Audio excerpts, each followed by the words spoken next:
उमेश ठाकरे सेनेला मोठा धक्का बसलाय। निवडणुकीत सोबत असणारी शरद पवारांची राष्ट्रवादी महायुतीसोबत गेली।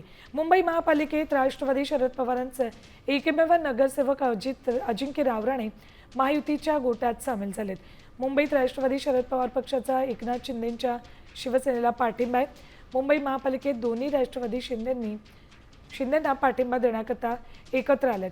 ठाकरेंसोबत लढलेल्या राष्ट्रवादी शरद पवार पक्षानं बाजू बदलली।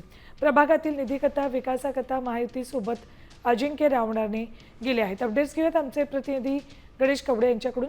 गणेश, ठाकरे सेनेला हा एक मोठा धक्का मानला जातोय कारण राष्ट्रवादी थेट महायुतीसोबत सामील झाली।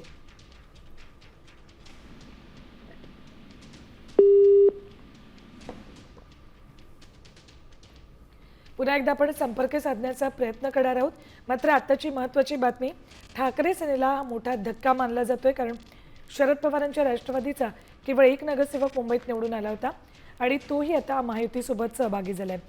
जाऊयात पुन्हा एकदा आमच्या प्रतिनिधींकडे। गणेश, राष्ट्रवादीचा एक नगरसेवक निवडून आलेला आणि तोही आता महायुतीसोबत गेलाय।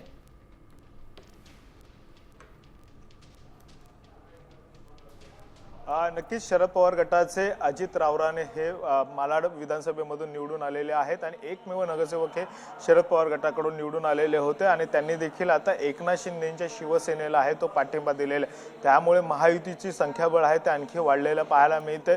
अजित पवारांचे राष्ट्रवादीचे 3 नगरसेवक तर आता त्याचबरोबर शरद पवारांच्या राष्ट्रवादीचा देखील आहे तो महायुतीला पाठिंबा मिळाल्यामुळे महापौर पदाच्या निवडीमध्ये आहे ते महायुतीचं संख्याबळ आहे ते वाढलेलं पाहायला मिळते। 122 संख्याबळ आहे ते सध्या आता गेलेलं आहे। त्याचबरोबर ज्या पद्धतीने खरं तर शरद पवारांची राष्ट्रवादी आहे ती महाविकास आघाडीमध्ये निवडणूक लढली होती तरी देखील अजित रावराणे हे एकटे निवडून आल्यामुळे आहे त्यांनी एकनाथ शिंदेच्या शिवसेनेला हा पाठिंबा दिलेला पाहायला मिळतो। गणेश, धन्यवाद संपूर्ण माहितीसाठी। तर शरद पवार पक्षाचा शिंदे सेनेला पाठिंबा देण्यात आलाय।